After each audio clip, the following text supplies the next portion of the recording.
Assalamualaikum warahmatullahi wabarakatuh. Bentar, kacamata gue, mata gue sipit banget ya kalau nggak pakai kacamata. Saya buram banget tadi ngeliat layar, gue yang buram apa kacamatanya?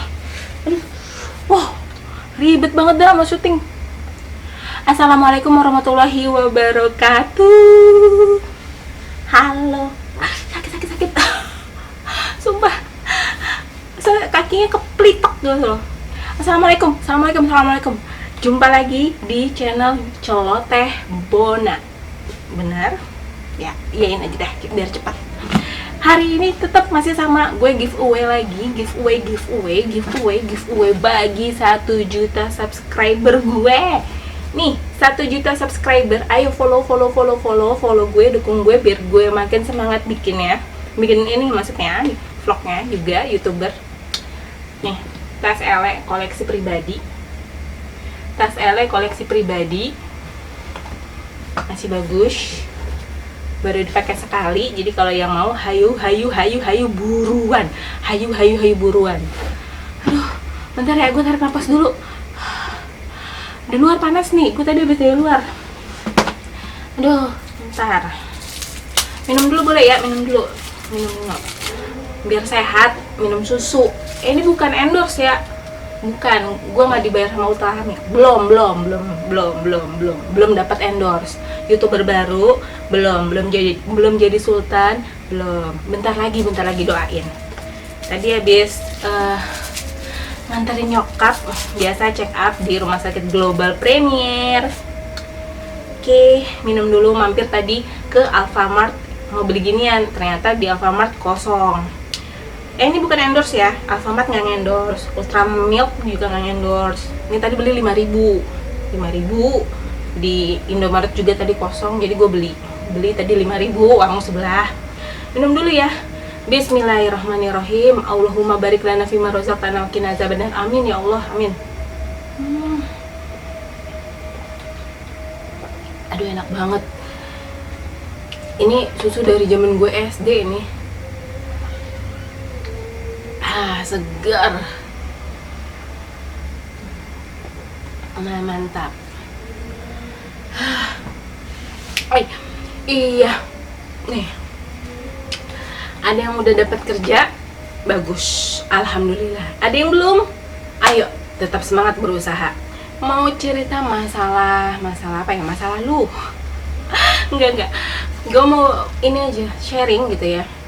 Gue habis ketemu sama beberapa, lumayan banyak gitu, karena di kantor teman gue lagi ngadain rekrutmen. Jadi gue mampir ke tempat dia. Terus di kantor ini saudara gue lagi ada buka rekrutmen penerimaan pegawai. Jadi gue juga mampir tuh ke tempat mereka. Lumayan, yang daftar kebanyakan memang fresh graduate ya, bener-bener banyak.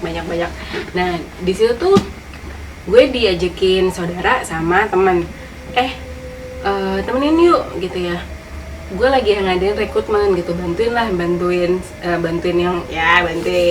buat proses rekrutmennya. Oke. Setelah selesai, gue tuh waktu istirahat ya, gue nanya nih sama si kandidatnya. Halo mas, apa kabar? Halo mbak, apa kabar? Iya, gimana? Udah ngelamar kemana aja sebelum ke perusahaan ini? Terus mereka jawab ini. Terus ada nggak perusahaan swasta yang kalian ini lamar? Ada, ini BUMN-nya ini. Ikut nggak CPNS? Ikut, kata mereka. Oh ikut. Terus di situ lah mulai gue kepo ya. Kepo gue tuh kepo positif. Kepo positif, iyalah, lebih bagus kayak gitu ya daripada kepo masalah hidup rumah tangga orang ya. Terus gue nanya, apa sih yang menjadi tujuan kalian kalau kalian milih perusahaan atau milih yang namanya lowongan pekerjaan? Terus mereka bilang, saya sih lihat yang namanya perusahaannya bonafit atau tidak gitu. Mereka bilang gitu. Terus masalah gaji kalian juga ini enggak jadi salah satu faktor utama kalian untuk dalam mencari kerja? Ini teman-teman fresh graduate ya. Jadi gue bicara tentang teman-teman fresh graduate. Gue nggak tahu kalau orang-orang yang berpengalaman ya. Ini karena kemarin kandidatnya kebanyakan fresh graduate. Nanyalah sama mereka, iya kak, kalau gaji juga kita mikir ke situ. Oh gitu. emang berapa sih standar yang kalian tetapkan kalau umpamanya nih ada lowongan admin umpamanya di perusahaan swasta?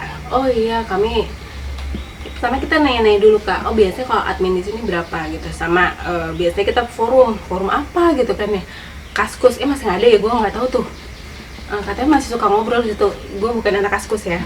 Habis itu ngobrol-ngobrol, oh kalau admin berapa, oh, admin ya paling UMR kayak gitu. Oh gitu, pernah nggak kalian nego gaji? Pernah Kak. Gimana cara kalian nego gaji? Ini obrolan ini ya, obrolan santai setelah mereka lakukan interview. Jadi pas lagi istirahat, isoma gitu kan, gue ngobrol-ngobrol sama mereka. Oh iya Kak, pernah. Oh pernah dinego berapa, terus kalian naik berapa? Terus mereka bilang gini, aku pernah Kak dinego di gajiku 5 juta. Terus aku nego minta gaji 8 juta. Si fresh graduate itu ngomong gitu. Oh iya, kamu sebagai apa gitu kan, sebagai apa kamu? Oh iya, aku ngelamar sebagai bisnis analis. Oke. Bisnis analis ini kompleks, gue bilang gitu, karena beberapa perusahaan menerapkan pure murni bisnis analis, yang menganalisis bisnis kita, gimana caranya kita bisa ekspansi. Ada juga beberapa perusahaan yang sebenarnya mereka marketing tapi mengganti nama marketing dengan bisnis analis. Mereka tuh disuruh jualan juga. Ada yang seperti itu beberapa perusahaan ya. Nggak semuanya juga sih, ada beberapa gitu. Oh yang kayak gitu, kalian minta berapa? 8 kan, itu kan pekerjaannya tanggung jawabnya besar. Oke, tanggung jawabnya besar, tapi kalian sudah pernah kerja belum? Terus mereka jawab, belum Kak. Kamu belum pernah jadi bisnis analis, ditawarin gaji 5 juta tapi kamu tawar jadi 8 juta. Iya, terus kamu tolak. Kenapa? Kan aku maunya 8, nggak mau 5, dia bilang gitu. Kenapa? Padahal kamu kan belum punya pengalaman gitu kan. Gue tanya itu sama dia. Ya dong Kak, kan aku lulusan UI. Ya satu lagi ada nih, kan aku lulusan ITB. Oke, fine. Di situ gue mengkip jawaban mereka. Benar nggak sih? Bukannya benar nggak sih? Apakah sebagian besar para fresh graduate ini biasanya kayak gitu? Kalau umpamanya ditanya, kenapa sih gajinya masih 8 padahal udah ditawarin 5? Apakah semua orang berjawaban akan seperti itu? Kan aku UI, kan aku ITB. Oke. Terus gue ini lagi bukan nyari sih, banyak kenalan lagi sama beberapa kandidat. Jawabannya kayak gitu juga. Gue tanya, kenapa minta nawar gaji sekian? Oh iya, kami karena UI kan gini. Kami ITB karena ITB itu begini kan, kami dari universitas negeri yang terpercaya gini. Terus gue keep semuanya, gue keep dalam satu momen gitu ya. Setelah rekrutmen ada yang namanya pembahasan ataupun adanya ramah tamah dari si owner perusahaan ke beberapa kandidat gitu ya, bukan ke beberapa tapi ke semua kandidat, bla bla bla segala macam. Habis itu gue nitip gitu sama si ownernya gitu. Jadi sebelum dia naik ke atas panggung, gue nitip, bisa nggak kayak nanti agak disentil dikit sama teman-teman yang fresh graduate, yang tentang kenapa sih mereka selalu mengembel-embelkan universitas mereka, padahal yang dinilai sama perusahaan itu bukan universitasnya tapi kemampuan pribadi kamu masing-masing. Mamanya kamu bilang, kan aku lulusan UI. Oke, lu lulusan UI, tapi lu mampu nggak kerja kayak begini? Lu punya nggak kemampuan yang kami butuhkan? Gitu. Akhirnya gue nitip ke ownernya biar sedikit menyentil para fresh graduate yang masih punya pemikiran seperti itu. Gue tidak menyalahkan mereka berkata, oh iya aku kan dari UI, aku dari ITB, enggak. Tapi gue pengen bilang sama kalian gitu ya, yang kita butuhkan itu bukan hanya aku lulusan UI, aku lulusan ITB. Dan ini yang ucapan ini disampaikan juga sama owner perusahaan waktu ramah tamah ke beberapa kandidat. Habis itu ini gue sharing apa yang pengen gue sampaikan ke para kandidat tapi lewat owner gitu. Jadi gue bisikin ownernya, entar tolong ya sampein kayak gini-gini, karena gue dari tadi tuh nemu para kandidat itu ngomongnya selalu kayak gitu kalau ngomongnya nawar gaji. Akhirnya ownernya sampaikan, lebih tepatnya seperti ini, bukan lebih tepatnya tapi garis besarnya seperti ini. Maaf ya, gue memang agak-agak grogi kalau depan kamera. Gimana mau jadi artis depan kamera sendiri aja grogi, gimana ntar kalau ditanyain, halo ya. Oke lanjut. Intinya gini, Jadi si ownernya tuh gue bisikannya gini, bukan bisikan setan ya, bukan bisikan setan, bukan. Jadi gue bilangnya, para fresh graduate kita tahu kok, kita tahu kalian fresh graduate yang lulusan terbaik dari universitas gitu kan umpamanya, dari lulusan ITB, UI, UGM segala macam. Tapi yang kami ingin sampaikan adalah kami itu tidak hanya mencari lulusan terbaik, tapi kami mencari orang yang bisa kerja. Jadi tidak semua orang yang lulusan UI pada saat dites kerja itu bisa loh ngerjain pekerjaan yang diterapkan sama perusahaan. Contoh ya, gue tidak menjelekan. Ada salah satu universitas gitu ya, si kandidatnya dari universitas ini, universitas yang cukup ternama gitu. Terus gue tanya, asalnya dari mana universitas ini? Oh iya, saya ingin itu dong, lihat kamu bagaimana kamu menyelesaikan ada soal cerita. Terus gue kasih ke mereka, oh gini. Dan di situ ada, karena dia dari IT, gue masukin yang namanya unsur IT, umpamanya menggabungkan dua database atau memanggil salah satu data pakai inner join, atau lo tau semua kan inner join segala macamnya. Dan saat gue tes, dia memang dari UI sih ijazahnya. Pada saat gue tes, itu sama sekali buat gue itu tidak mencerminkan kata-kata, kan aku lulusan UI, aku pantas digaji 8 juta. Pada saat gue tes ternyata tidak sama sekali benar jawabannya. Karena itu tadi gue bilang, yang kita butuhkan itu para owner perusahaan itu bukannya bukannya oh gue lulusan UI ya udah gue pantas digaji segini. Bukan itu yang kami cari, tapi kami mencari kemampuan dari kandidatnya tersendiri. Tidak semua umpamanya lulusan ITB mampu dites umpamanya teknik mesin, mampu nih dikasih satu masalah mesinnya rusak, nih kamu kerjain. Nggak semuanya lo ngerti gimana mesin itu bisa berjalan lagi, rotasinya gimana. Nggak semuanya lo kayak gitu. Jadi buat teman-teman fresh graduate yang masih ngeluh, kok aku susah dapat kerja ya kak, kok aku nggak keterima di sini, ayo coba tanya lagi sama diri kalian, sebenarnya yang kalian cari itu apa gitu. Kalau mamanya aku tuh ada juga nih mereka bilang gini, aku tuh nggak mau kak jadi sales. Kalian tahu nggak, kalau memang kalian niatnya kerja di BUMN khususnya bank, jalur paling termudah kalau menurut aku ya, karena ada 2 jalur. Kamu bisa MT, manajemen train, atau ODP, biasanya Bank Mandiri, PPS atau di BRI itu ya PPS. Nah itu adalah jalur-jalur yang biasa diminati tuh oleh para fresh graduate. Saingan juga lumayan banyak gitu. Kalau memang mau jadi pegawai tetap BUMN, tidak hanya jalur itu loh. Kalian paling bisa itu jadi marketing. You know? Kenapa sepertinya gue bilang lo achieve target di tahun pertama. Biasanya bank-bank akan bilang kalau kamu achieve target di 1 tahun pertama kamu kerja, kamu akan mendapatkan kesempatan untuk jadi pegawai tetap. Kebayang nggak lo? Tadinya jalur PPS atau ODP gitu ya, yang banyak diminati itu, yang lumayan banyak kandidatnya juga, biasa tuh banyak juga yang gagal. Nah mereka tuh kecewa, aduh aku nggak bisa jadi pegawai BUMN. Nggak gitu juga. Kalian bisa daftar jadi marketing, bisa jadi RM Bank Mandiri, PPS, BRI kan lumayan banyak, bisa juga RM-nya Bank BRI. Lagi ada BNI segala macam. Jalur paling termudah menurut gue selain lu semua para fresh graduate mengikuti seleksi MT itu, menjadi marketing itu paling mudah. Achieve target. Beneran serius deh. Terus gimana kalau achieve target kan agak susah. Bisa deh kalau lu jalanin. Di situ kan ada beberapa senior gitu ya. Senior tuh kadang-kadang punya yang namanya nasabah yang potensial. Lu deketin seniornya, bisa dong kak bantuin kita jadi pegawai tetap. Masa sih senior lo nggak mau? Atau jangan-jangan memang takut ada saingan.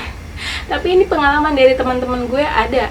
Jadi mereka nggak lolos tuh PPS, BRI, nggak lolos ODP Bank Mandiri, segala macam, ODP Bank BNI juga mereka nggak lolos. Tapi mereka pengen banget jadi pegawai BUMN karena salah satunya ya itu tadi, kayak karena terjamin ya kan, yang sekarang banyak diminati adalah pegawai PNS, CPNS, PNS, sama BUMN tuh yang banyak diminati karena oh ya ntar di masa tuanya lebih terjamin, ada tunjangan pensiun segala macam. Nah teman-teman gue tuh gitu, nggak lulus PPS, nggak lulus ODP, nggak lulus NT, mereka tuh ngejarnya di jadi sales, jadi RM, relationship manager atau account manager atau account officer. Mereka ngejar di situ, mereka achieve target di 1 tahun, mereka langsung diangkat jadi pegawai. Nah ada lagi strategi temen gue, dia itu PLN. PLN itu buka lowongan buat lulusan SMA. Saat itu temen gue udah S1 sama gue lulusan S1. Habis itu gue banyak orang yang ngapain sih lulusan SMA gitu kan. Tapi di situ PLN menjanjikan jadi pegawai tetap.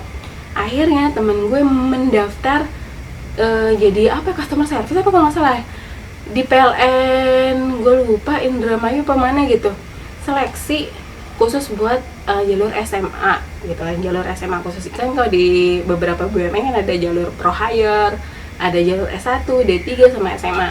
Nah dia itu jalur SMA gitu ya, dia ngelamar pakai ijazah SMA-nya dia dan lulus. Dan lo tau apa sekarang?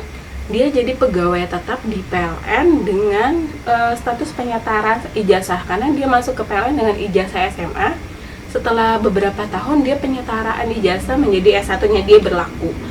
Nah itu salah satu ini kali ya menurut aku, jalur menuju Roma. Jalur menuju gimana caranya lo bisa jadi pegawai tetap di situ. Nah banyak kan jalurnya teman-teman fresh graduate. Kadang-kadang fresh graduate ini kebanyakan gengsi kalau menurut gue, karena aku nggak mau kerja di perusahaan ini nggak bonafit, gajinya sekian, aku pengennya perusahaan bonafit gajinya gede gitu.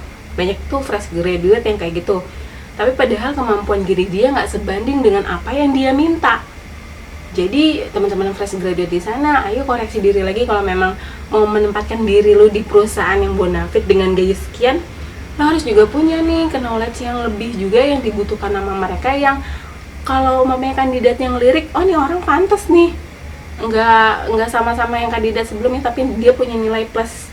Nah itu tuh yang pastinya kalian harus pikirkan lagi, kalian harus cermati. Kalau memang mau kerja, sebenarnya banyak, kalau memang mau punya pengalaman lebih banyak, sebenarnya ada beberapa startup juga yang buka perusahaan swasta juga ada, yang gajinya juga lumayan.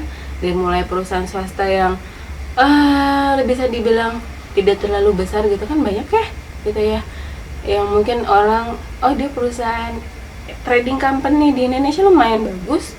Menurut gue kayak pemasok kan ada ya, kalian tahu ya beberapa perusahaan yang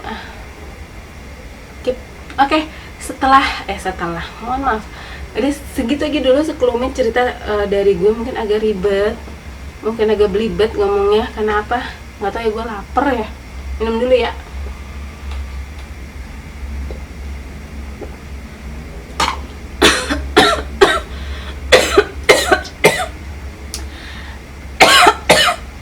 Lah bengek.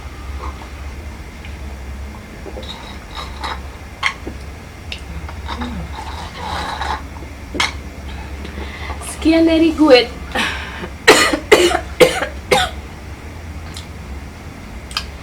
Sekian dari gue untuk YouTube kali ini. Subscribe terus, ditonton, jangan lupa tombol subscribe yang dipencet. 1 juta subscriber buat Tas L ya. Ayo, gue tunggu ya. Terima kasih, dadah. Assalamualaikum.